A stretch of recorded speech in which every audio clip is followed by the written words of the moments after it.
সত্য যদি হয় ধ্রুবতার, কর্মে যদি নারয় ছল, ধর্ম দুগ্ধে নারয় জল, সত্যের জয় হবে হবে, আজ নয় কাল মিলবে ফল।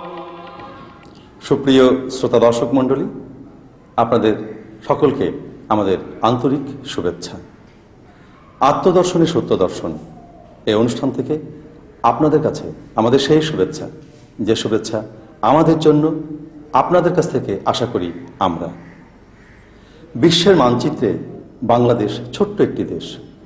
এদেশে বাস করে হিন্দু, বৌদ্ধ, খ্রিস্টান, মুসলিম সকল সম্প্রদায়ের মানুষ। আমাদের যা কিছু অর্জন তা এই সকল ধর্মের মানুষের ত্যাগে, আর তারই বিনিময়ে আজকের বাংলা আর বাংলাদেশ। স্বাধীন এই দেশে আমরা পালন করছি স্বাধীনভাবে যে যার ধর্ম। সকল ধর্মের মূল্যবোধগুলো সমুন্নত রাখার প্রয়াসে হাক্কানি মিশন বাংলাদেশ আয়োজন করেছে এই ব্যতিক্রমধর্মী অনুষ্ঠান। ধর্ম মানুষের জন্য, সত্য সুন্দরভাবে পরিচালিত করে ধর্ম। ধর্মীয় মূল্যবোধগুলো সমাজের রন্ধে রন্ধে প্রবেশ করিয়ে শান্তিপূর্ণ মানব সমাজ গড়ার কাজে পৃথিবীর নানা দেশের মতো বাংলাদেশেও যুগে যুগে এসেছেন অনেক সাধক। বিংশ শতাব্দীতে তাদের মধ্যে হজরত আবু আলী আখতার উদ্দিন শাহ কালেন্দার গৌস পাক রহমতুল্লাহ আলাইহি এবং তাঁরই সুযোগ্য উত্তরসূরি সুফি সাধক খাজা আনোয়ারুল হক নিরলসভাবে কাজ করে গেছেন একই লক্ষ্যে। তাঁদেরই অনুপ্রেরণায় প্রতিষ্ঠিত হয়েছে হাক্কানি মিশন বাংলাদেশ। মিশন মনে করে ধর্ম মানবতার জন্য, ব্যক্তি বা গোষ্ঠীর স্বার্থে নয়।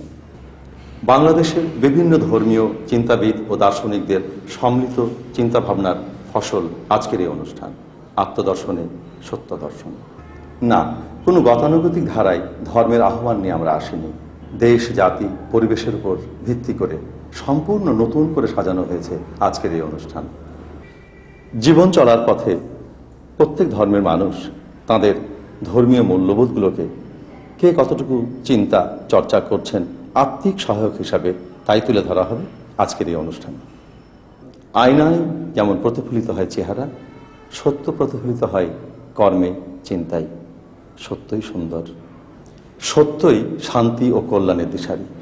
তাই শান্তিপ্রিয় প্রত্যেকটি মানুষকেই সত্যের দর্শন লাভ করতে হবে। দৈনন্দিন জীবনে প্রতিটি কর্মের মধ্যে সত্যের দর্শন পেতে হলে অবশ্যই আত্মদর্শন করতে হবে। আর সেই প্রয়াসেই প্রতিটি ধর্মের প্রতিটি মানুষের জন্য আজকের এই অনুষ্ঠান আত্মদর্শনে সত্য দর্শন। বাংলাদেশের প্রথম বেসরকারি টিভি চ্যানেল ২১শে টেলিভিশনের মাধ্যমে আমরা নিজেকে নিজের মুখোমুখি দাঁড় করাতে চাই। আত্মজিজ্ঞাসার মাধ্যমে জাগাতে চাই আত্ম উপলব্ধি, আর এই আত্ম উপলব্ধি পরিচালিত করবে আত্মদর্শনের পথে। অনুষ্ঠানের প্রথমেই রয়েছে গুরুত্বপূর্ণ ছোট্ট একটি জিজ্ঞাসা, ধর্ম কি?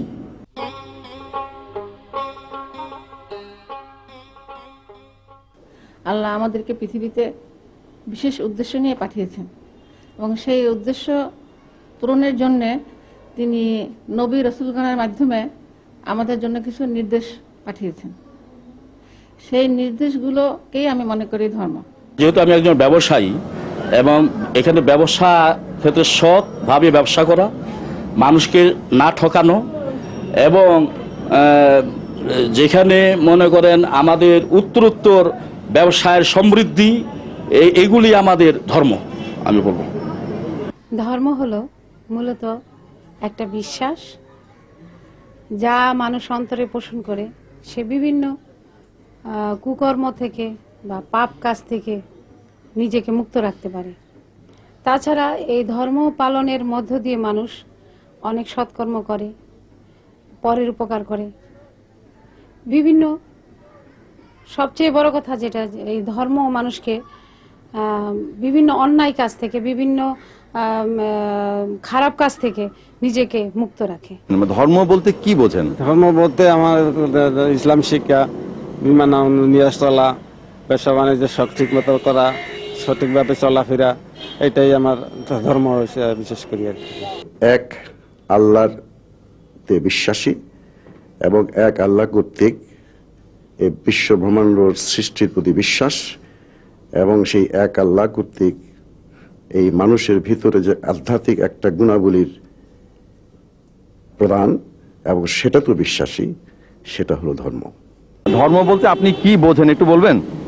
ওর মুসলমান নামাজ পড়ি, আল্লাহর হুকুম নবীর তরিকা চলে, এই ধর্ম আমরা বলেন এইটিকেই কাজ করি খাই আর এটাই আপনার ধর্ম। আপনি কোন ধর্মে বিশ্বাস করেন? ইসলাম ধর্ম বিশ্বাস করি। ধর্ম কি বলতে পারবেন? ধর্ম কি? মুসলিম ধর্ম, মুসলমান। হ্যাঁ, ধর্মটা কি সেটা জানেন? না, বলতে পারি না। আপনারা নিশ্চয়ই ধর্মে বিশ্বাস করেন। জি। কোন ধর্ম? ইসলাম ধর্ম। ইসলাম ধর্ম। ধর্ম কি বলেন তো একটু? ধর্ম হ্যাঁ বলেন। আমি মনে করি এক কথায় ধর্ম মানে হচ্ছে শান্তি, যেটা সকল ধর্মেরই মূল কথা। কোনো ধর্ম বলে না যে কখনো মারামারি করো, এবং ধর্ম হচ্ছে সৌন্দর্যের প্রতীক। সেভাবে বললে যে আজকে যে ফুল নিচ্ছি এটার সাথে আপনি ধর্মকে মিলিয়ে নিতে পারেন, কারণ এটাও একটা সৌন্দর্যের ব্যাপার। ধর্ম আমি মনে করি একটা শক্তি। তো মানুষ, বিশেষ করে মুসলিম ধর্মে আমরা দেখেছি যে মানুষকে সবার সেরা বলা হয়েছে। এটা এখন জগতে এই বিশ্বে 2000 শতাব্দীতে আমরা প্রমাণিত, মানুষ অনেক উপরে উঠে যাচ্ছে তার মেধা বলে। এই যে মেধা, এটা কি ইসলামে আজকে 1400 বছর আগে বলেছে মেধা বলে মানুষ সবার শ্রেষ্ঠ। তো এই যে শ্রেষ্ঠত্বর অধিকার আমরা করছি, যে সেটা প্রমাণিত করছে ইসলাম, এটা আমরা সত্যি দেখছি।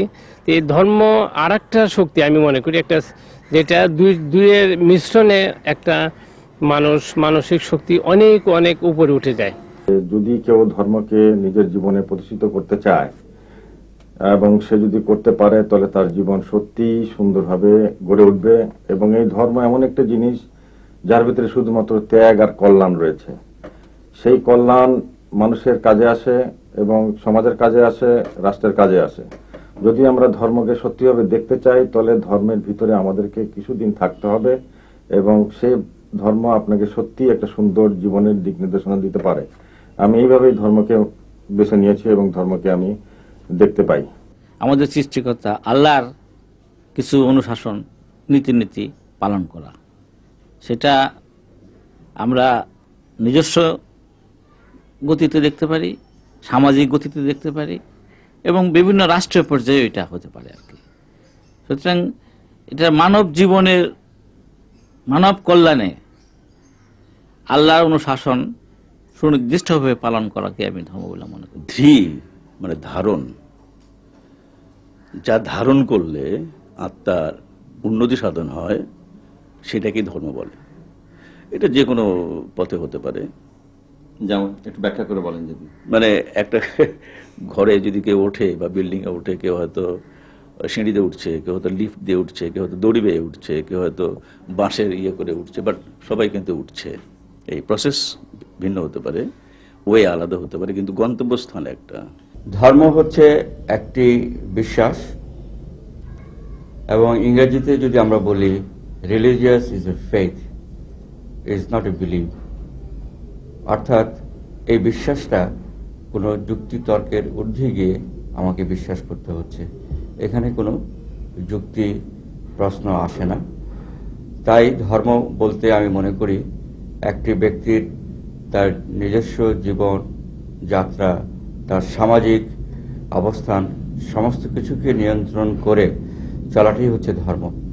আর যেহেতু আমি একজন মুসলমান, আমার ধর্ম বলতে বোঝাচ্ছি আমি আল্লাহ তাআলা প্রেরিত হযরত মুহাম্মদ সাল্লাল্লাহু আলাইহি ওয়াসাল্লাম কর্তৃক গৃহীত যে নির্দেশনা রয়েছে, সেই নির্দেশনা অনুযায়ী আমাকে চলতে হবে, আমাকে সেইভাবে বসবাস করতে হবে, এবং এটাই হচ্ছে আমার কাছে ধর্ম। এই ছিল ধর্ম কি এই প্রশ্নের সমাজের বিভিন্ন স্তরের মানুষের উত্তর। ধর্ম কি এই প্রশ্ন এখানেই শেষ নয়, এই প্রশ্ন চলতেই থাকবে। আমরা জানি অবশেষে কোনো এক সময় ধর্মের সত্য এবং সঠিক সংজ্ঞা আমরা পাবই পাব। চলুন না একটু ঘুরে আসি তাঁদের কাছে, যারা ধর্ম বিশেষজ্ঞ, বিভিন্ন ধর্মীয় প্রতিষ্ঠানের প্রধান হয়ে রয়েছেন, তাঁদের কাছে।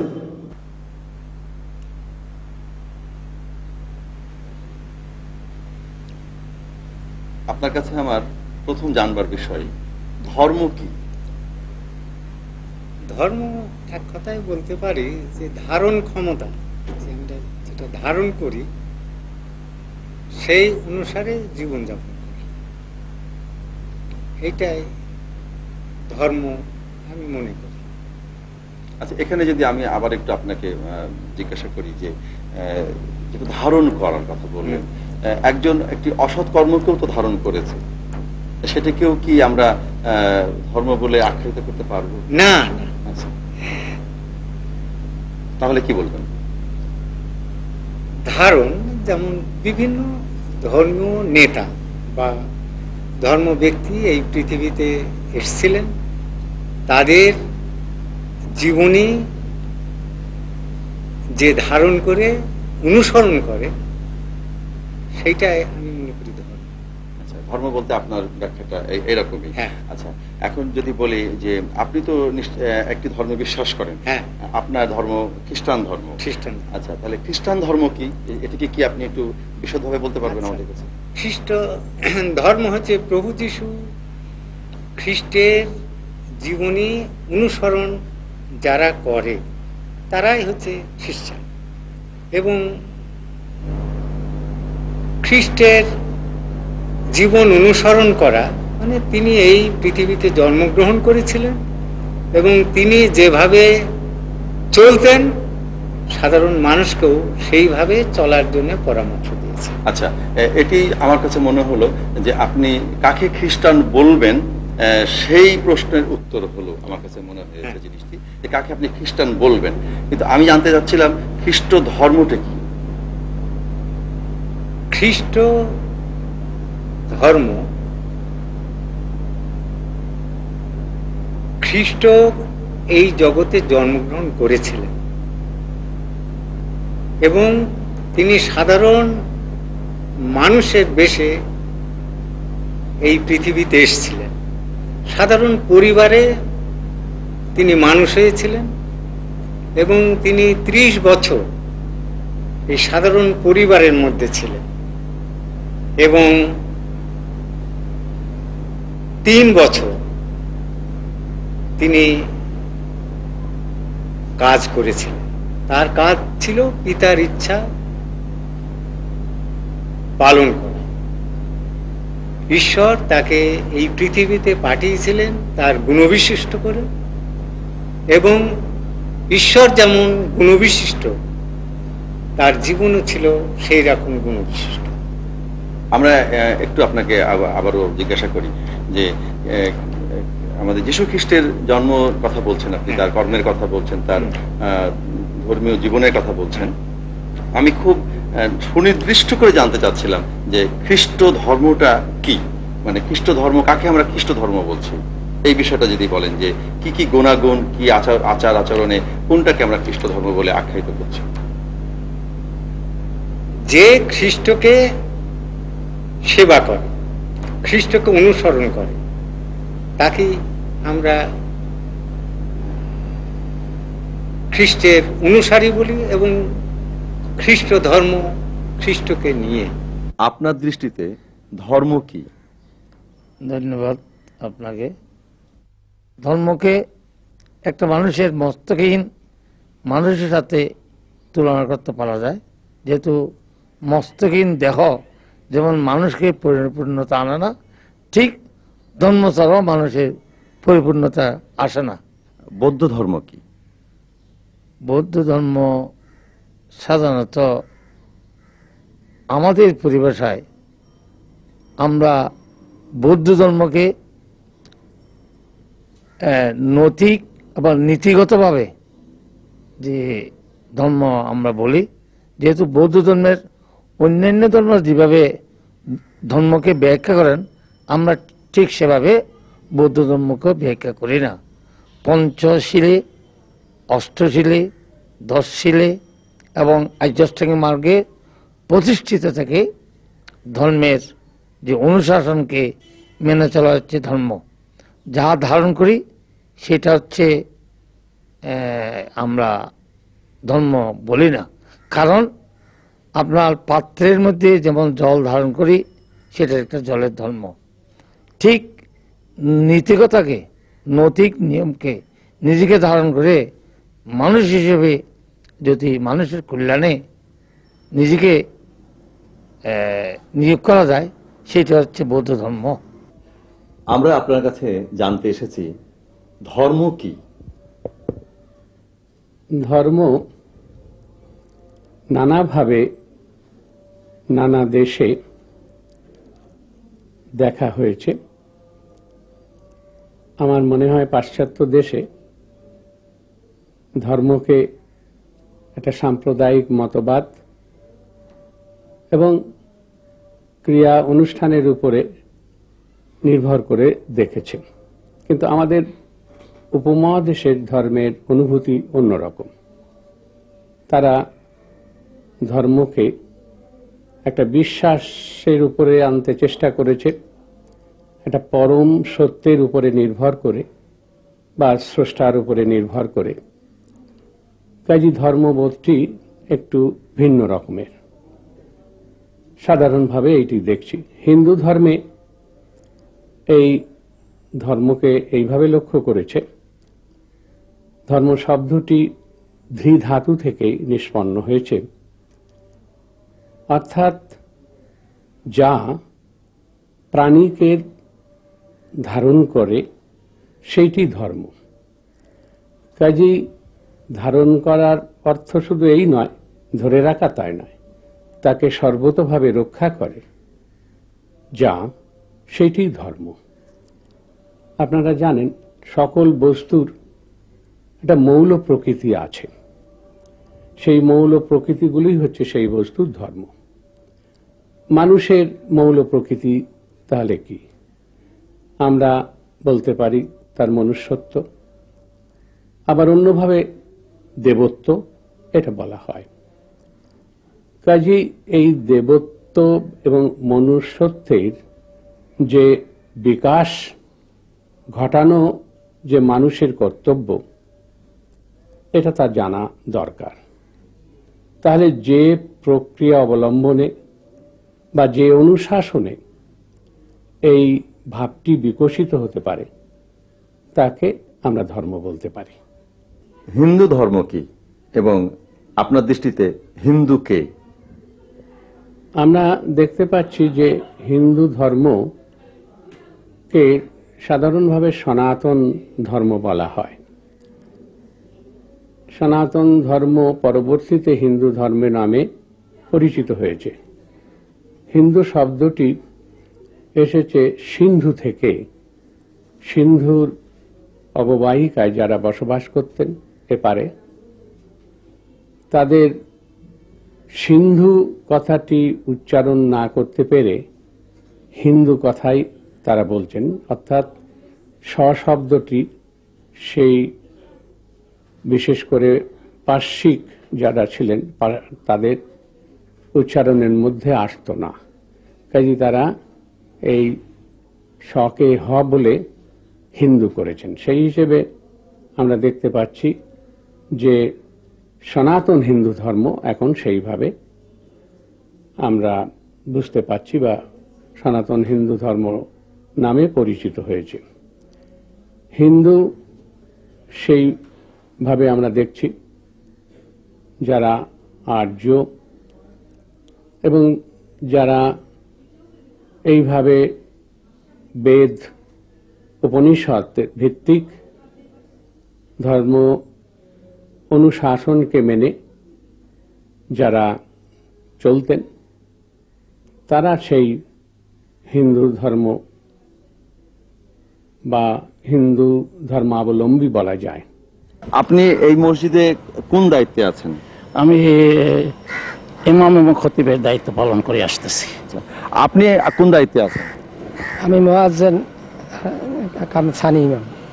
আচ্ছা, আপনার কাছে একটি ছোট্ট প্রশ্ন দিয়ে শুরু করতে চাই, সেটি হলো ধর্ম কি? ধর্ম হলো কতগুলি বিশ্বাসের সমষ্টি বা বিশ্বাসের ফসল, যেটা মানুষ তার অন্তরে ধারণ করে আছে। যেরকম নামাজ পড়া আমার দিনে ফরজ, এটা আমার ধর্মীয় দায়িত্ব। রুগ্ন ব্যক্তির সেবা করা এটা আমার একটা ধর্মীয় একটা দায়িত্ব। এইভাবে যে কতগুলি বর্জনীয় আছে, যেগুলি করা, যে চুরি করা, ডাকাতি করা, রাহাজানি করা, বেবিচারি করা, ঘুষ খাওয়া, এই কতগুলি জিনিস আছে, এইগুলি বর্জনীয়। যদি আমি এইগুলি গ্রহণ এবং বর্জন, এই দুইটা যদি আমি করতে পারি, তাহলে আমার একটা আদার স্টেট আছে, মৃত্যুর পরে আমার একটা অনন্ত জিন্দেগি আছে। এই জিন্দেগিতে আমি যদি ভালো কাজ করি, আল্লাহর বিধানগুলি যদি ঠিকমতো পালন করতে পারি, তাহলে বলবো আমি একজন ধার্মিক, ধর্মের কাজগুলি আমি পালন করে যাচ্ছি। আচ্ছা, আপনি বললেন আপনি ইসলাম ধর্মে বিশ্বাসী, তাহলে আপনাকে প্রসঙ্গক্রমে একটু জিজ্ঞাসা করতে পারি, আপনার দৃষ্টিতে মুসলমান কে? মুসলমান ওই ব্যক্তি যে নাকি আল্লাহর বিধি বিধানগুলি সে তার জীবনে প্রতিষ্ঠা করছে, তিনি হলেন মুসলমান। উদাহরণস্বরূপ আমি বলতে পারি যে মুসলমানের ঘরেই, একজন মুসলমানের ঘরেই জন্মগ্রহণ করলে সে মুসলমান হয় না, কারণ মুসলমান একটা গুণবাচক বিশেষ্য, এটা অর্জন সাপেক্ষ। যেরকম একজন ডাক্তারের ছেলে ডাক্তার হয় না যদি সে ডাক্তারি বিদ্যা যদি পাশ না করে, একজন ইঞ্জিনিয়ারের ছেলে ইঞ্জিনিয়ার হতে পারে না যদি সে ওই বিষয়ে সে যে প্রকৌশলী বিভাগে যদি সে পড়াশোনা না করে। ঠিক এমনিভাবে একজন মুসলমানের ঘরে জন্মগ্রহণ করতে হইলে সেই আল্লাহর যে বিধানগুলি আছে সেই বিধানগুলি তার পালন করতে হবে, তবে সে বলা যাবে সে মুসলমান।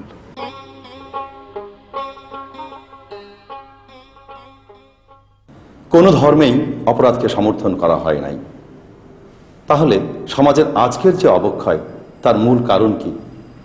এগুলি কিছু মুনাফালুবী ব্যবসায়ী আছে যারা ধর্মকে সামনে রেখে তারা অধিক মুনাফা লাভের জন্য এগুলো করে, তবে এগুলো করা ঠিক নয়। কারণ ওই সময়তে যতটুকুন মানুষকে মানে ন্যায্য মূল্যে দেওয়া যায়, এটাই আমি মনে করি সবচেয়ে সুন্দর এবং শ্রেয়। এটাই আমি মনে করি ব্যবসার জন্য, ব্যবসার এটা একটা অঙ্গীকার হওয়া উচিত ব্যবসায়ীদের জন্য। মিথ্যা কথা ধর্মীয়, প্রত্যেক ধর্মে মিথ্যা কথা বলা অন্যায়, এটা সব ধর্মেই আছে। তবে মিথ্যা, ব্যবসার ভিতরে মিথ্যা না করাই শ্রেয়। তবে ব্যবসা ক্ষেত্রে আমাদের মুনাফার জন্য অনেক সময় আমাদের হয়তো একটু হয়তো জিনিসপত্রের দাম একটু বাড়ানো কমানোর ব্যাপারে আমরা একটু অনেক সময় বলে থাকি, তবে মিথ্যা না বলাই শ্রেয়। ব্যবসার জন্য মিথ্যা না বলাই শ্রেয়, কারণ মিথ্যা বললে সেখানে ব্যবসায় কোনো উন্নতি আসে না। কারণ উন্নতির জন্য মানুষকে সততার পথই অবলম্বন করা উচিত। সমাজ এবং ধর্মকে এখানে যদি আলাদা করে আমি দেখি তাহলে কিন্তু চলবে না। সমাজ ছাড়া ধর্ম নাই, ধর্ম ছাড়াও সমাজ নাই। সুতরাং ধর্মের যদি নিয়মাবলী, যেটা আমি আগেই বলেছি, সেই নিয়মাবলীগুলো যদি সঠিকভাবে পালন করা হয় তাহলে আমার বিশ্বাস যে আজকে এই অস্থিরতাটা থাকতো না। তো সেই অস্থিরতা আজকে যে কারণে বিদ্যমান, আমি বলবো একইভাবে যে বড় গলায় বলবো যে ধর্মীয় অনুশাসনের শিথিলতাই এটার প্রধান কারণ। বর্তমানে যে উচ্ছৃঙ্খলতা, যে অবক্ষয়, তা আমার দৃষ্টিতে মনে করি আমরা যারা বয়োজ্যেষ্ঠ বা বয়স্ক তাদের কারণে অনেকটা ঘটছে। কারণ আমাদের যে নিয়ম কানুন পালন করা উচিত বিভিন্ন কর্তব্যে, তা আমরা যথাযথ পালন করছি না। আমি মনে করি আমরা যদি ধর্মীয় অনুশাসন মেনে চলতাম তাহলে সামাজিক অবক্ষয় অনেকখানি কমে যেত। আমাদের ধর্ম অনুযায়ী আমরা আমাদের নবী হযরত মুহাম্মদ সাল্লাল্লাহু আলাইহি ওয়াসাল্লামের নির্দেশ আমরা মেনে চলি।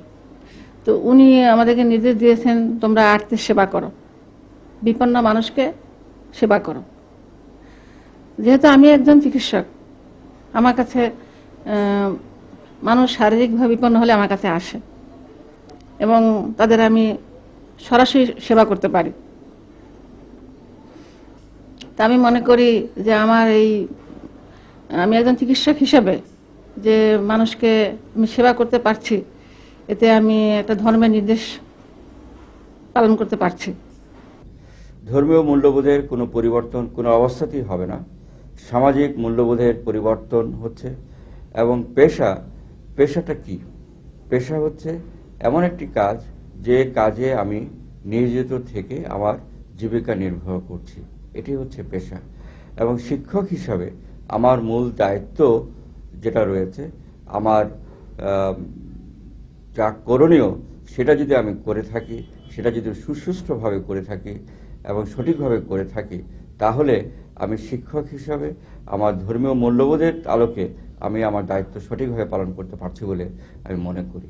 যদি আমরা যথার্থভাবে ধর্মীয় মূল্যবোধকে আমাদের প্রাত্যহিক জীবনে, সামাজিক জীবনে নিয়ন্ত্রণ করতে পারি, মেনে চলতে পারি, তাহলে আমার দৃঢ় বিশ্বাস বর্তমান সামাজিক এই অবক্ষয় থেকে উত্তরণ করতে আমরা ইনশাল্লাহ পারব। আপনি কি করেন? আমি লেখাপড়া করি। কোথায় লেখাপড়া করেন? আমি জগন্নাথ ইসলামিক স্কুল। কোন ইয়ারে পড়াশোনা করেন? আমি ফাইনালে অনার্স রেজাল্ট খারাপ করছি। আপনি এখানে কি জন্য এসেছেন? আমি এখানে আসলে অপরাধ তো আসলে তেমন না আমার, কিন্তু তবুও এখন আমি অপরাধী বলেই আমি থানায় আসছি। আপনি কি অপরাধ করেছেন বলেন? আমি অপরাধ করেছি, আমি একটা জায়গায় একটা খরচ করছিলাম, সেই খরচটা ফেরত পাওয়ার জন্য হ্যাঁ উনি বলছিল যে আসো তোমাকে আমি 2-3 হাজার টাকা দিচ্ছি। আমি তাই গেছি, যাওয়ার পর আমাকে তো এটা চাঁদা হিসেবে আখ্যায়িত, প্লাস এটা তো এখন সমাজ চাঁদাবাজি হিসাবেই আমাকে বিবেচিত করছে। আপনি কোনো ধর্ম মানেন? হ্যাঁ তা তো মানি অবশ্যই। কি ধর্ম মানেন? আমি ইসলাম ধর্মকে বিশ্বাস করি। আপনি যখন এই কাজটি করেছেন তখন ধর্ম ভয় আপনার ভিতরে কাজ করেছিল? আসলে কাজ করেছিল, আসলে অন্তহীন সমস্যা, হ্যাঁ সমস্যার কারণে আসলে। অপরাধের সাথে নিজেকে জড়িয়ে আপনি এখন কি ভাবছেন? এখন এই মুহূর্তে আর কি বাবার, যে আমার তো জীবনটাই শেষ হয়ে গেল। আপনি যদি এখান থেকে কখনো আপনার মুক্তি লাভ করেন, তারপরে আপনি আপনার জীবনটাকে কিভাবে দেখবেন? আমি আসলে মনে করি কি আমার এই মুহূর্তে যদি আমাকে কিছু ফাইন্ড আউট করে আমাকে যদি বাইর করে দেওয়া যেত, তাহলে আমি আমার জীবনটাকে সুস্থ হিসেবে মেনে নিতে পারতাম এবং আমি ফ্রেশ অ্যান্ড ক্লিন হয়ে যেতাম। এবং আমি তেমন আসলে এখানে অপরাধীর সঙ্গে জড়িত নই আমার মনে হয়। কোনো ধর্মেই কোনো অপরাধকে প্রশ্রয় দেওয়া হয় নাই। তো যে মুহূর্তে আপনি অপরাধ করলেন সেই মুহূর্তে আপনার ভিতরে কি কোনো ধর্মভীতি কাজ করেনি? না, ধর্মভিত্তিক কাজ অবশ্যই ধর্মভিত্তিক কাজ করছে, কিন্তু মানে নিজেকে আসলে তখন অ্যাকসেপ্ট করতে পারিনি, কি থেকে কি করে ফেললাম। আমি এখন যে হাজতে আছি, আমার কেউ নাই। আমি ম্যাচে থাকতাম খুব সুন্দরভাবে, সহজ সরল ছিলাম, গ্রাম থেকে আসছি। আর রংপুরেরই তো মানুষ, হয়তো সবাই জানে যে রংপুরের লোক একটা ভালো হিসাবে একটা সবার প্রতি একটা মনের মধ্যে কনফিডেন্স, রংপুরের লোক হয়তো ভালো। বা আমার নামে জননিরাপত্তা আইনে কেস হয়েছে, দীর্ঘ কয়েক মাস আমি জেলে থাকবো, প্লাস পুলিশ আমাকে হয়তো আবার রিমান্ড টানবে, অযথা আমাকে কিন্তু প্রচন্ড প্রহার এবং মারধর করবে। এই মারধর কারণ কিন্তু আমার অপরাধ, যে তোমার সঙ্গে আরো কেউ আছে বা তোমার বন্ধু বান্ধব আছে, এটার মধ্যে প্রচন্ড হয়তো আঘাত করবে। প্রচন্ড আঘাত আমি কিছুই বলতে পারি না, অযথা আমার শরীরে শুধু মায়ের পড়বে। আমি চাই যে আমার শরীরে আমার মানে মায়ের দিয়ে তো আর লাভ নেই, মায়ের দিবেই, কারণ পুলিশ তো। আপনি বলেছেন আপনি লেখাপড়া জানেন, তার লেখাপড়া জেনে যে আইনের ব্যাপারটি জানতে পারলেন এবং অপরাধ করার পর যে শাস্তিটি হতে পারে সেই ব্যাপারে আপনি কেন সজাগ ছিলেন না? আসলে কি আমি এই বিষয়ে মানে আমি জানতামই না যে আমার এরকম একটা ঘটনা হয়ে যাবে। আপনি কি করেন? রিক্সা চালাই। দেশের বাড়ি কোথায়? রংপুর। আপনিও রংপুরের? জি। আপনারা দুইজনই রংপুরের? জি। আপনি কি ওনাকে আগে থেকে চিনতেন? হ্যাঁ এমনি আগে থেকে চিনতাম। জানাশোনা ছিল? না জানাশোনা ছিল না, আমি এখানে আমার মামার বাসা আইছি, আর মাত্র পোস্ট অফিস সামনে দাঁড়াইছি, টেম্পু স্টোরি 1 নম্বর যাবো। এই সময় আর ভাইয়ের দেখা, ভাই বললো শিশু হাসপাতালে যা, আমার নাম তো রনিক নামে একটা খাম আছে, খামটা নিয়ে আসো। তো আমি ওখানে গেলাম, যা মাত্র খাম আমার দিল, দিয়ে ওই স্যার আমার ধরে আনলো। আপনি কি কোনো ধর্ম বিশ্বাস করেন? আমি ধর্ম বিশ্বাস করি। কি ধর্ম বিশ্বাস করেন? ইসলাম ধর্ম। ইসলাম ধর্ম। আপনার ধর্মে এই কাজ করার কথা বলা হয়েছে? আমি তো জানি না এটা, আমি ওখানে দাঁড়িয়েছি, আমার ভাই বললো যে খামটা নিয়ে আসো। আপনি যে অপরাধী, এখন আপনি কি নিজেকে অপরাধী মনে করছেন? আমি তো অপরাধী মনে করছি। আচ্ছা, এখান থেকে আপনি ছাড়া পাওয়ার পর আপনার জীবনে আপনি পরে কি করবেন? এই কাজ কি আবার করবেন? আমি রিস্কে ছিলাম, আমি আর কি করবো। অপরাধী যারা জঘন্য ধরনের অপরাধ করে আসে, তাদের মধ্যে ধর্মীয় কোনো অনুভূতি আছে বলে আমার মনে হয়। কেননা ধর্ম বিশ্বাস যদি তাদের মধ্যে থাকে, এই ধরনের জঘন্য অপরাধটা করতে পারে না।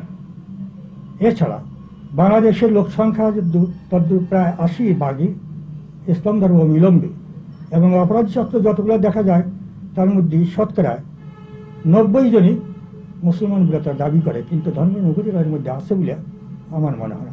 থাকলে এরা এই ধরনের জনগণ অপরাধ করতে পারে না। আইন প্রয়োগকারী সংস্থার একজন কর্মকর্তা হিসাবে আপনি থানার দায়িত্বে ছিলেন দীর্ঘ সময়, এবং সেই কারণে অনেক অপরাধীর কাছাকাছি আপনাকে আসতে হয়েছে, তাদের অনেক কথা আপনাকে জানতে হয়েছে। এই বিষয়ে আপনার একটা দীর্ঘদিনের অভিজ্ঞতা আছে।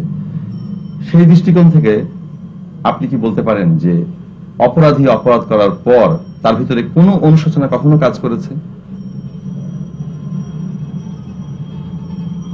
আমার দীর্ঘদিনের চাকরি জীবনে অপরাধীদেরকে এই ধরনের দেখা যায় নাই, যেরকম তাদের মধ্যে কোনো অনুশোচনা বা দুঃখ এ ধরনের কিছু দেখা যায় নাই।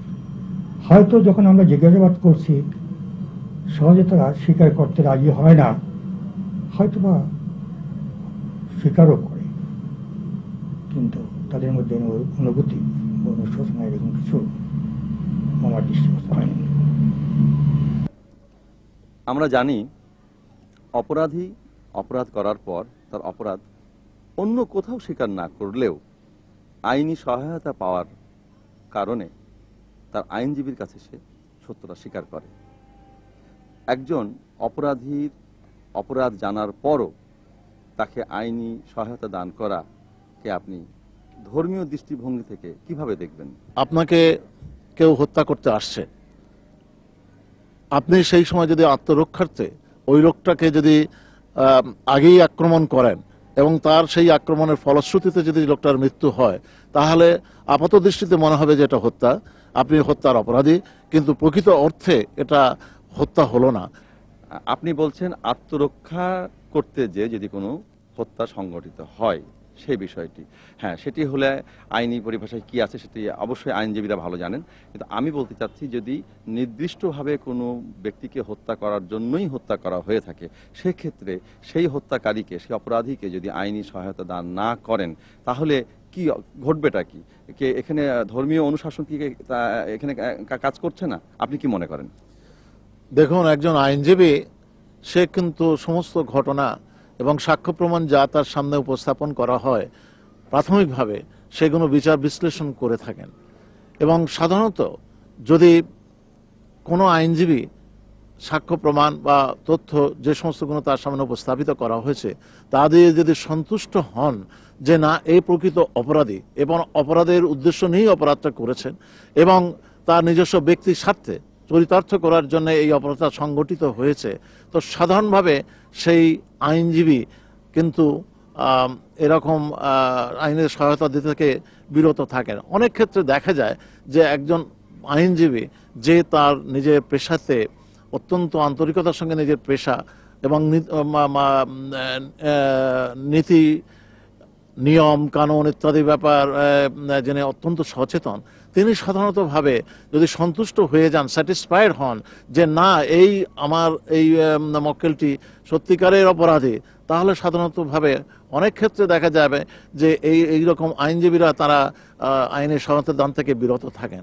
যারা অপরাধী তারা অপরাধ করছে এবং তারা কোনো না কোনোভাবে তারা টাকা পয়সা রোজগার করছে, তারা অর্থ উপার্জন করছে এবং সেই অর্থ তাদের এই যে আপনার আইনি সহায়তা পাওয়ার ব্যাপারেও তারা ব্যয় করতে পারে। এমনভাবে পারে যে একটি আসামি সে একাধিক আইনজীবীকেও তার কাজে নিয়োগ করতে পারেন, তার অর্থ আছে বলেই সে এটি পারে। কিন্তু যে আসামি নন, যিনি বাদী, তার পক্ষে আসামির মতো 3 জন আইনজীবী দেওয়া সম্ভব নয়। সেখানে মিথ্যা সাক্ষী, একাধিক আইনজীবী নিয়োগ ইত্যাদি করেও কি একটি তার কেসটিকে সে তার নিজের সপক্ষে আনবার কোনো সুবিধা কি সে পায় না?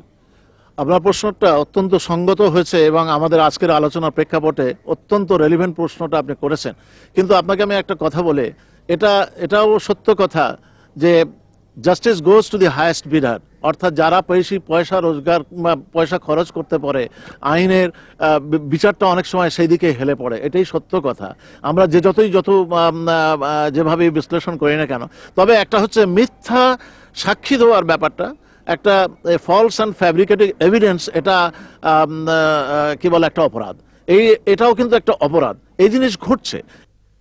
একজন বিচারক হিসাবে আপনার কাছে জানতে চাইব, আপনার এই সুদীর্ঘ বিচারক জীবনে এমন কোনো ঘটনা ঘটেছে কিনা যেখানে প্রকৃত আসামি সাক্ষী প্রমাণের অভাবে খালাস পেয়ে গেছে, অথবা একজন নিরাপদ মানুষ সাক্ষীর ভিত্তিতেই তাকে সাজা পেতে হয়েছে, যেখানে ধর্মীয় আমাদের যে প্রভাব বা ধর্মীয় অনুশাসন, ধর্মীয় অন্য যা কিছু আছে সেখানে সত্য যেখানে উপেক্ষিত হয়েছে? এই জিনিস প্রত্যেক বিচারকের জীবনেই ঘটে, বিশেষ করে ফৌজদারি মামলায়, যে অপরাধীকে টের পেয়েও আমরা তাদেরকে শাস্তি দিতে পারি না। তার কারণ হচ্ছে এই যে যে অপরাধীর বিরুদ্ধে যে ইনভেস্টিগেশন হয়, পুলিশ ইনভেস্টিগেশন হয়, এবং সেই স্টেটের তরফ থেকে যারা নাকি মামলা পরিচালনা করে তাদের এফিসিয়েন্সির উপরে অনেক কিছু নির্ভর করছে।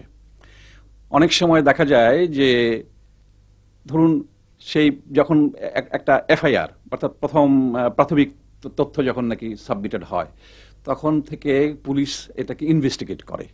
তারা সাক্ষীদেরকে সাক্ষ্য নেয়, তাদের যে সমস্ত আছে কতগুলো ওয়েপন্স অফ অফেন্স কিংবা আলামত যেটাকে বলা হয়, এগুলোকে উদ্ধার করে এবং 161 স্টেটমেন্ট প্রত্যেকের নেয়। এই নেয়ার সময় যদি সেই পুলিশ অফিসার যদি খুব সতর্ক না থাকে এবং যদি তার এফিসিয়েন্সি যদি প্রমাণ না করতে পারে, তবে কোর্টের সামনে যখন নাকি মামলাটা এসে উপস্থিত হয় এবং সেই মামলাটা যখন পরিচালনার সময় যখন বিজ্ঞ পাবলিক প্রসিকিউটর যখন এটাকে সুন্দরভাবে উপস্থাপন করতে পারে না, অথচ সমস্ত যে আশেপাশে যে এনভায়রনমেন্ট এবং তার যে সিনারিও যেটাকে বলা হয়, এই সিনারিও থেকে কোর্টের মনে হয় যে সে এই লোকটি যা নাকি আমার সামনে দাঁড়িয়ে আছে সে নিশ্চয়ই অপরাধটা করেছে, অথচ তাকে আমি ধরতে পারছি না। সেজন্য অনেক আগে যখন আমি ঢুকেছি তখন আমি একটা প্রবাদ শুনেছিলাম, একজন ইংরেজ সাহেব বলেছেন, I can see the culprit on the glass but I cannot touch it. যে একটা কেসের কথা আমি বলি, ঠিক ভালোই বলেছেন, আমার মনে পড়ছে একটা কেস। একটা মার্ডার হয়েছে একটা ঘরে এবং সেই ঘরের মধ্যে মাত্র তার স্ত্রী ছিল আর যে নাকি নিহত হয়েছে সে ছিল। ঘর ভেঙে তাদের গ্রামেরই একজন প্রায় জানাশোনা লোকই এসে তাকে খুন করেছে। খুন করার পরের দিন সে থানায় এজাহার করলো, বলল যে অমুকে আমার স্বামীকে রাত্রি 2টোর সময় জবাই করে হত্যা করেছে, আমাকে বলেছে যে আমি শব্দ করলে আমাকেও হত্যা করবে, সেই জন্য চুপ করেছিলাম, চলে যাওয়ার পরে আমি চিৎকার করেছে এবং সঙ্গে সঙ্গে পড়োশিরা এসছে, ইমিডিয়েটলি এসছে ঘটনা শুনেছি বলেছে, সাক্ষীটা সুন্দরভাবে আমার সামনে কেসটা আছে। আমি দেখলাম যে এই মামলা তাকে শাস্তি আমাকে দিতেই হবে আমার শুরু করার আগে। কিন্তু সেই ভদ্র মহিলা যখন ডকে আসলো তখন বল যে না, ও কই, আমি তো এই লোকের কথা তো আমি কি বলেছি নাকি, আমার তো তাও মনে নাই, আর এই লোকের মতনই বোধ হয় সে হবে, কিন্তু আমি ঠিক করে বলতে পারছি না যে কে যে আমার স্বামীকে হত্যা করলো। তারপর আর মামলা থাকে বলুন। আরেকটা ঘটনা বলি, এটা হচ্ছে এদিক থেকে, আইনের দিক থেকে বলি। একবার একজন বাবা আসলো আমার কোর্টে, তার মেয়ের বিরুদ্ধে সে নালিশ করলো। তার যে জামাতা, সে জামাতা মিডল ইস্টে থাকে এবং সে মিডল ইস্টে থাকে, সেখানে টাকা পাঠায়, আর তার মেয়েটি সেখানে আরেকজনের সঙ্গে পরকীয়া প্রেমে ব্যস্ত। বাবা তাকে সাবধান করলো, সাবধান করার পরে অবশেষে সে বাবা কোর্টের আশ্রয় নিল। কোর্টের আশ্রয় নিয়ে যখন গেল তখন এটা 498 হচ্ছে সেকশনটা, 497, 98 পেনাল কোডের, আমাদের যে ফৌজদারি দণ্ডবিধির 497, 498 ধারায় মামলা হয় এগুলো। সেখানে দেখা যাচ্ছে আমি সেই সময় প্রথম দেখলাম যে এই জাতীয় অপরাধের জন্য যদিও ইসলামী আইনে হচ্ছে তাদেরকে কঠোরতম শাস্তি দেওয়া। আমি বলি যে আমাদের সমাজে স্টোন টু ডেথ না হোক, কিন্তু একটা শাস্তি তো কঠোর হবে। কিন্তু সবচেয়ে অবাক করা ব্যাপার, লয়ার যখন আমাকে দেখালো যে ক্রিমিনাল প্রসিডিউর কোডে আছে 198 of the criminal procedure code, দুটো জিনিস, কিন্তু একটা হচ্ছে দণ্ডবিধি আর হচ্ছে কার্যবিধি। তো কার্যবিধি 198 ধারায় বলা আছে যে এই জাতীয় মামলা স্বামীর আবেদন ছাড়া করা চলবে না। চিন্তা করেন, এই জাতীয় আইন ব্রিটিশ আমলে সৃষ্টি হয়েছিল তাদের সামাজিক কারণে। কারণ সেই সময় একজনের স্ত্রী আরেকজনকে নিয়ে যাওয়া কিংবা স্ত্রী পরিবর্তন করা, সোয়াপিং অফ ওয়াইফস যেটাকে বলা হয়, ক্লাবে ক্লাবে, স্টেশন ক্লাব ছিল নানান জায়গায়, ময়মনসিংহে ছিল, কুমিল্লায় ছিল, ঢাকায় ছিল, প্রত্যেকটা স্টেশন ক্লাব। ইংরেজ সাহেব, সাদা চামড়ার লোক যারা ছিল তারা সেখানে যেত, সেখানে মদ খেত, গল্প করতো, করতো, স্ত্রীরাও যেত এবং স্ত্রীদের পরিবর্তন হতো, এর স্ত্রী ওর কাছে চলে যেত, ওর স্ত্রী ওর কাছে চলে যেত। কাজেই ওদের চোখে এটাকে এমন কোনো অপরাধ বলে মনে হয় নাই যার জন্য তার জন্য একটা শাস্তির বিধান কঠোর করা উচিত। আমরা পত্র পত্রিকায়, রেডিও, টেলিভিশনে অহরহ যে সমস্ত ঘটনাগুলো দেখছি, শুনছি, নানাবিধ অপরাধ, এখানে হাইজ্যাক হচ্ছে, ধর্ষণ হচ্ছে, ডাকাতি হচ্ছে, হত্যা হচ্ছে, নানা রকম অপরাধ। এই সমস্ত অপরাধগুলো কমানোর ব্যাপারে ধর্মীয় অনুশাসন কতটুকু কার্যকরী? অবশ্যই কার্যকরী। প্রত্যেক রিলিজিয়নের মধ্যে একটা জিনিস কিন্তু একেবারেই সাধারণ, সেটা হচ্ছে পরকালে বিশ্বাস। এবং আমাদের সমস্ত কাজের জন্য, কর্মকাণ্ডের জন্য পরকালে আমাদেরকে জবাবদিহিতা করতে হবে। এটা যদি যে বিশ্বাস না করে সে কিন্তু আসলে ধার্মিক লোক নয়। কোন ধর্ম আমি বলছি না, সব ধর্মে একই কথা। এবং সমস্ত ধর্মের মধ্যে একটা পরকাল সম্পর্কে একটা ভীতি এবং পরকালের একটা আশা, কেবল ভীতি না, আশা। এখানে সৎ কার্যের জন্য ভালো ফল পাওয়া যাবে এবং মন্দ কার্যের জন্য শাস্তি হবে, কঠোর শাস্তি হবে। এই ধারণাটা যদি শিশুকাল থেকে যদি মানুষের মনে দিয়ে দেওয়া যায়, তবে মানুষের কিন্তু অনেক কাজ থাকে। আজ মুসলমানেরা যদি আমাদের ধর্মীয় অনুশাসন যদি মেনে চলতাম, দুনিয়ায় শান্তি একেবারে সাথে সাথে শান্তি এসে যাইত নিঃসন্দেহে। আমাদের দুর্ভাগ্য যে আমরা সেই শাসন থেকে অনেক দূরে চলে গেছি। আল কেজবু উম্মাহাতুল মাআসি, অর্থাৎ মিথ্যা কথা হইল পাপের জননী। ছিনতাই, রাহাজানি, বেবিচারি, মানুষের জুলুম, অত্যাচার, অবিচার, যাগুলি এগুলি সবই বর্জনীয় হওয়া উচিত। যারা ধর্মীয় জীবন যাপন করছে, করে সত্যিকারের কথা, তারা এই ধরনের অন্যায় কাজ তারা করতে পারে না। তাদের বিবেক তাদের আঘাত দেয়, আমার কাছে খুবই পীড়া দেয়। কি বলবো, যে হয়তো টাকা পয়সার জন্য একজনকে খুন করছে, জমি জায়গা জাল দলিল করে হয়তো বেশি ব্যক্তিকে খুন করছে, বা কোনো বাচ্চা ধরে নিয়ে গেল মুক্তিপণ দাবি। আমি এই ধর্ম যাজক হিসাবে আমি কোনোদিন এটা আশা করি না। বরং আমি কিছু না পারলেও সৃষ্টিকর্তার কাছে এই প্রার্থনা করি, তারা যেন মনে চেতনা পায় এবং এই সমস্ত কাজ থেকে বিরত। ধর্ম শুধু শব্দবাচক হবে না, এবং সেই অনুশাসন মানতে হলে একটা নিয়ন্ত্রণের দরকার জীবনে। অর্থাৎ আমি আমার যা কিছু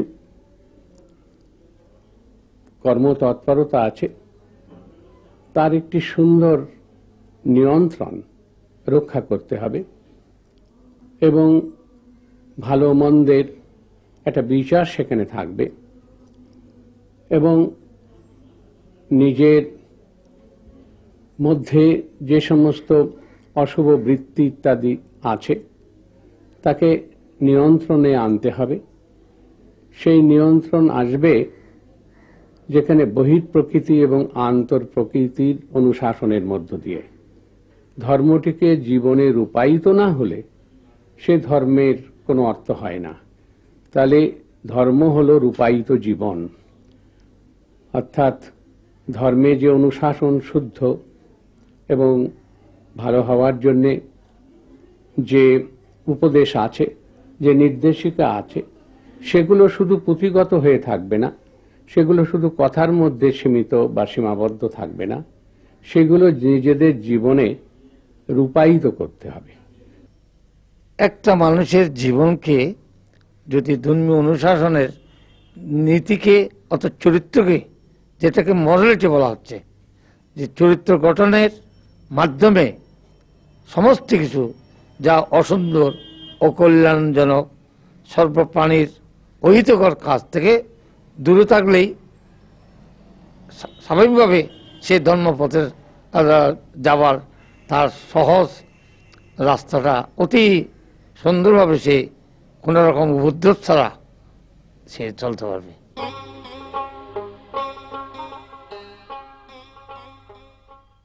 ধর্মীয় প্রতিষ্ঠানগুলো তাদের ধর্মীয় অনুষ্ঠানাদি পালন করছেন। এছাড়া সমাজের মানুষের জন্য, সমাজের জন্য কি সংস্কারমূলক কাজে তারা নিজেদেরকে নিয়োজিত রেখেছেন, এই প্রশ্ন নিয়ে তাদের মুখোমুখি হব। চলুন। এই প্রতিষ্ঠান কবে প্রতিষ্ঠা করা হয়েছিল এবং এর উদ্দেশ্য কি? এই প্রতিষ্ঠান প্রতিষ্ঠাতা হয়েছিল বাংলাদেশ বৌদ্ধ খ্রিস্টি প্রচার সংঘের সহযোগিতায় এবং প্রচার সংঘের মাধ্যমে 1949 সালে সে প্রচার সংঘ প্রতিষ্ঠা হয়। সে মহামান্য পরম শ্রদ্ধে মহাসংঘনায়ক বিশুদ্ধানন্দ মহাতারর প্রচেষ্টা এবং সংঘের কর্মীবৃন্দের প্রচেষ্টায় 1960 সালে এই ধর্মরাজিক মহাবিহার প্রতিষ্ঠা হয়। এই ধর্মবিহার মহারাজিক প্রতিষ্ঠার হচ্ছে বাংলাদেশের অর্থাৎ তদানীন্তন পাকিস্তানের বৌদ্ধদের সঙ্গে বিশ্বের বৌদ্ধদের সঙ্গে একটা সৌভ্রাতৃত্বভাব গঠন করা এর মূল উদ্দেশ্য ছিল, এবং যে বৌদ্ধ সমাজের যে সার্বিক উন্নতি কল্পে এই বিহার গঠন করা হয়েছিল। এই বৌদ্ধ মন্দিরের সাথে আপনারা আর কি কি প্রতিষ্ঠান গড়ে তুলেছেন? এখানে আমাদের প্রথমত প্রাথমিক বিদ্যালয়, উচ্চ বিদ্যালয় এবং আমাদের হসপিটাল, কিন্ডারগার্টেন, এবং আমাদের এখানে অনেক অনাথ শিশু রয়েছেন প্রায় 500-এর মতো, এবং তাদের থাকা, খাওয়া এবং লেখাপড়া বিভিন্নভাবে আমরা ওদের ব্যবস্থা করে থাকি। এবং আমরা সবসময় চিন্তা করি যে মানব গোষ্ঠীকে কিভাবে আমরা উন্নততর দিকে এগিয়ে নেওয়ার, এটি হচ্ছে আমরা আমাদের বিভিন্ন প্রকল্পের মধ্যে আমরা এগুলো চেষ্টা করে থাকি। এই মাজার এখানে আগে মসজিদ ছিল, ইতিহাস যা আছে ইতিহাস মতে 885-তে মসজিদ হয়। 985-তে বাবা হযরত শাহ আলী বুগদাদি রহমতুল্লাহ এখানে আসেন। এখানে আসার পর উনি মসজিদে অবস্থা ছিল তখন ভাঙ্গা ভাঙ্গা, এর ভিতরে উনি চিল্লা করছেন 40 দিনের। 40 দিন পরে 39 দিন রাত্রে ওনার ইন্তেকাল হয়। ভিতরে বিকট আওয়াজ হওয়ার পরে তার অনুসারী যারা ছিলেন বাইরে, তারা দরজা খুলে ভিতরে যায়, দেখেন উনি ফানাফিল্লা হয়ে গেছেন, ওনার সমস্ত শরীর ধড়ফড় করতেছে এবং বুকটা যেমন আল্লাহ আল্লাহ জিকির করতেছেন। তখন তারা বাইরে, খুব জঙ্গল ছিল, তারা বাইরে ওনাকে দাফন কাফন করতে সম্মত না হইয়া মসজিদের ভিতরেই ওনাকে দাফন কাফন করেন। সেইতে মাজার শরীফে এখন বর্তমানে দোতলা মসজিদ আছে। আগে ছোট মসজিদ ছিল, তার থেকে এখন অনেক উন্নতি হয়েছে এবং সেখানে একটা মাদ্রাসাও চলতেছে, এতিমখানা চলতেছে, একটা হাফেজি মাদ্রাসা হয়েছে, একটা জেনারেল হাসপাতাল হয়েছে। জনগণের সুবিধার জন্য আরো কিছু করার চেষ্টা করতেছে।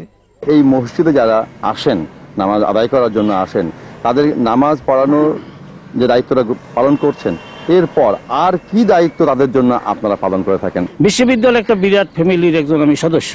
আমার জানা মতো যদি কারোর দেখি সে অসুস্থ, সেখানে আমি যাই। যদি হাসপাতালে গেছেন সেখানে যাই। যদি মনে করি একে সাহায্য করার প্রয়োজন, তখন আমার আত্মীয় স্বজন এবং এখানে যারা মুসল্লি আছে বা যাদের একটু সম্পদশালী সহায় সম্বল আছে তাদেরকে যেয়ে বলি। চার্চের যারা আমার তালিকাভুক্ত আছে তাদের ভিজিটিং, পরিদর্শন, এটা আমি নিয়মিত করতে চেষ্টা করি। বিশেষ করে যারা অসুস্থ আছে বিভিন্ন হসপিটালে বা বাড়ি, তাদের কাছে যাই, দেখি, হয়তো তাদের নিয়ে একটু প্রার্থনা করি, কেন অসুস্থতার মধ্যে তারা একাকিত্ব বোধ। আমার কাজ যদি বলা হয় বা মহারাজের কাজ, সেটা শুধু মহারাজের সম্প্রদায়ের মধ্যে সীমিত থাকবে বা মহারাজের নিজের জন্য সীমিত থাকবে তা নয়। সেই কাজ সকলের জন্যে সেটা উৎসারিত হবে। একটা ওয়ার্ল্ড কনফারেন্স রিলিজিয়ন পিস, শান্তির জন্য যে বিশ্বময় যে একটা বিভিন্নভাবে কাজকর্ম হচ্ছে, তার সাথে আমি সম্পৃক্ত। এশিয়ান বৌদ্ধদের সাথে নয়, সমগ্র এশিয়াবাসীর সাথেও আমি ব্যক্তিগত সম্পৃক্ত। এখানে সামাজিক, সাংস্কৃতিক, রাজনৈতিক বিপর্যিত, শুধু আমরা কোনো রাজনীতি কাজ করি না।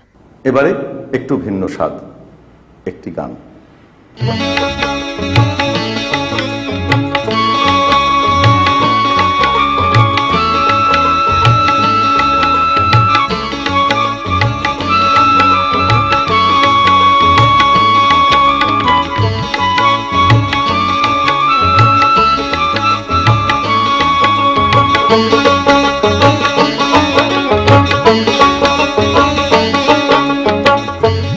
খ্যাপা তুই খুঁজিস কারে দেশ বিদেশে, বল খ্যাপা তুই খুঁজিস কারে দেশ বিদেশে।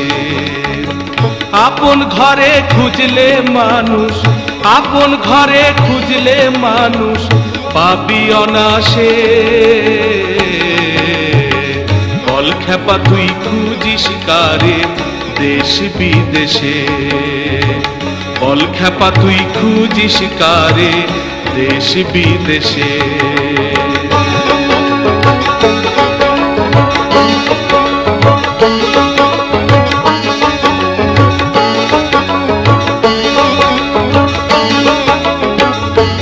দৌড়াদৌড়ি দিল্লি লাহোর,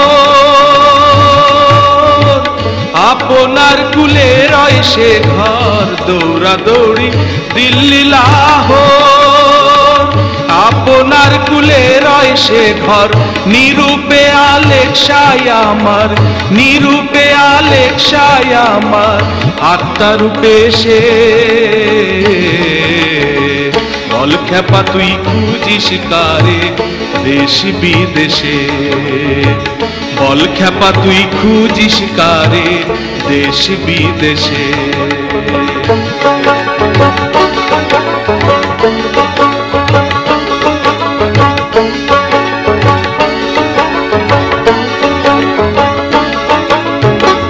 যে লীলা ব্রহ্মাণ্ডের উপর,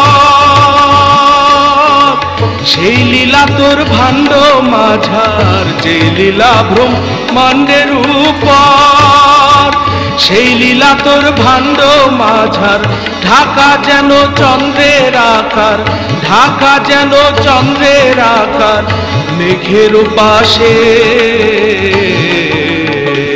বল খেপা তুই খুঁজিস কারে দেশ বিদেশে, বল খেপা তুই খুঁজিস কারে দেশ বিদেশে।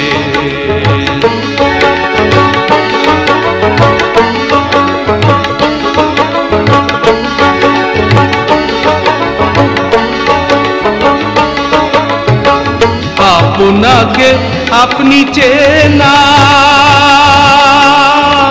সেই তো বটে উপাসনা। আপনাকে আপনি চেনা, সেই তো বটে উপাসনা। লালন বলে আলেক চেনা, লালন বলে আলেক চেনা, হলে হয় দিশে। বল খেপা তুই খুঁজিস কারে দেশ বিদেশে, বল খেপা তুই খুঁজিস কারে দেশ বিদেশে। আপন ঘরে খুঁজলে মানুষ, আপন ঘরে খুঁজলে মানুষ, পাবি অনাসে।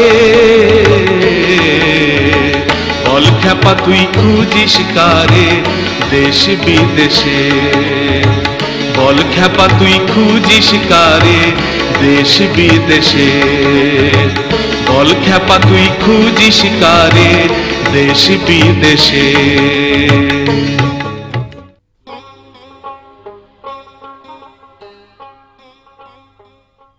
স্কুলগুলোতে ধর্মশিক্ষা একটি আবশ্যিক বিষয়।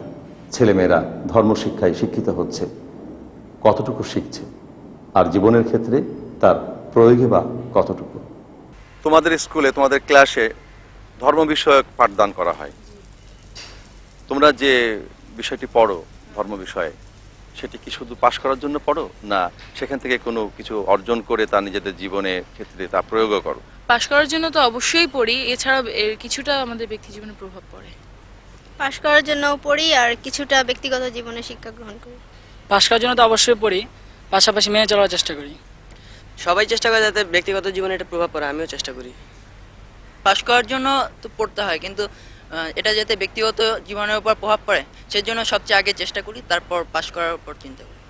তোমাদের যে শিক্ষক এই ধর্ম বিষয়ে শিক্ষা দান করেন, তিনি কি সিলেবাস থেকেই শুধু পড়ান, না এর বাইরেও তোমাদেরকে অন্যভাবেও কোনো জ্ঞান দান করেন? সিলেবাস থেকে তো অবশ্যই পড়েন, এছাড়া বাইরে থেকে কিছুটা আমাদের জ্ঞান দান করেন, যেমন তোমরা নামাজ পড়ো, আদব কায়দা শিখো, পর্দা করো, মেয়েদের বেলায় পর্দা করো, এইসব। আমাদেরও সিলেবাসের ভিতর থেকে পড়ান, আর পর্দা করা, নামাজ পড়া, মিথ্যা কথা না বলা, এগুলো শিক্ষা দেন। উনি আমাদের সমাজে খারাপ দিকগুলো থেকে দূরে থাকার জন্য উপদেশ দেন আর কি। উনি সবসময় আমাদেরকে বইয়ের সঙ্গে সামঞ্জস্য রেখে বাইরের সঙ্গে তুলনা করে আর কি পড়ান। উনি সবসময় আমাদের বিভিন্ন ঘটনার মাধ্যমে মানে ইসলামে মহানবী সাল্লাল্লাহু আলাইহি ওয়াসাল্লামের আমলে যেই ঘটনাগুলো ঘটেছে, এছাড়াও বিভিন্ন সাহাবীদের ঘটনা দিয়ে আমাদের বুঝান যে কিভাবে আমাদের চলতে হবে, সমাজে কি করে চললে ভালো থাকা যাবে। এছাড়া তিনি আমাদের ইসলাম সম্পর্কে ধারণা দেন, যাতে আমরা সবসময় এটাকে মেনে চলার চেষ্টা করি এবং ব্যক্তিগত জীবনের প্রভাব পড়ে তার চেষ্টা করি। ধর্মীয় মূল্যবোধ এবং তার অনুশাসন মেনে চলার ব্যাপারে আপনি কি আপনার বাচ্চাদেরকে কখনো চাপ সৃষ্টি করেন, কোনো উপদেশ দেন? একটা গার্জিয়ান হিসাবে, মা হিসাবে উপদেশ দেই, তবে চাপ সৃষ্টি করি না। কেন? ধর্মীয় শিক্ষা চাপের বিষয় নয়। আপনি কি মনে করেন যে অন্যান্য অভিভাবকরা সেই বা তাদের বাচ্চাদেরকে উপদেশ দেখ? প্রতিটা গার্জিয়ানের উচিত তার বাচ্চা কাচ্চাকে এই উপদেশটা দিক। ধর্মীয় মূল্যবোধ এবং অনুশাসন মেনে চলার ব্যাপারে আপনার বাচ্চাদেরকে কি কখনো চাপ সৃষ্টি করেন, কোনো উপদেশ দেন? আমি উপদেশ দিই, তবে চাপ দেই না। কেন বলবেন? চাপাচাপি করাটা আসলে বাচ্চাদের জন্য প্রযোজ্য নয়। তাদেরকে উপদেশ দিয়ে মূল্যবোধটা বুঝিয়ে দিতে পারলেই আমার মনে হয় বাচ্চারা বেশি তাড়াতাড়ি এটা অ্যাকসেপ্ট করবে। ধর্ম শিক্ষায় আপনার সন্তানকে সুশিক্ষিত করে তোলা একটা মূল্যবান বিষয় বলে তিনি মনে করেন? হ্যাঁ, এটা অন্যগুলি বিষয়ের মধ্যে একটা মূল্যবান বিষয়। এই ব্যাপারে আপনি কোনো অভিভাবকের সাথে কখনো কথা বলেছেন? না, তবে আমি কোনো অভিভাবককে বলি নাই। তবে আমি যখনই নিজের বাচ্চা হোক, অন্যের বাচ্চা হোক, যখনই কারোর সাথে আমার ব্যাপারে আলোচনা করার সুযোগ হয়, তখন এই মূল্যবোধটা বুঝিয়ে দেওয়ার চেষ্টা করি। কোন ক্লাস থেকে ছেলে মেয়েদেরকে ধর্ম শিক্ষা দেওয়া হচ্ছে? তৃতীয় শ্রেণী থেকে ছেলে মেয়েদেরকে আবশ্যিকভাবে ধর্ম শিক্ষা দেওয়া হচ্ছে। আপনার স্কুলে অন্যান্য ধর্মের ছেলেমেয়েরাও আছে, আমি বলতে চাচ্ছি ইসলাম ধর্ম ছাড়া অন্য ধর্মের ছেলেমেয়েরাও তো আছেন, তো তাদের জন্য কি আলাদা আলাদা ধর্মীয় পুস্তক? জি জি, তাদের জন্য আলাদা ধর্মীয় পুস্তক।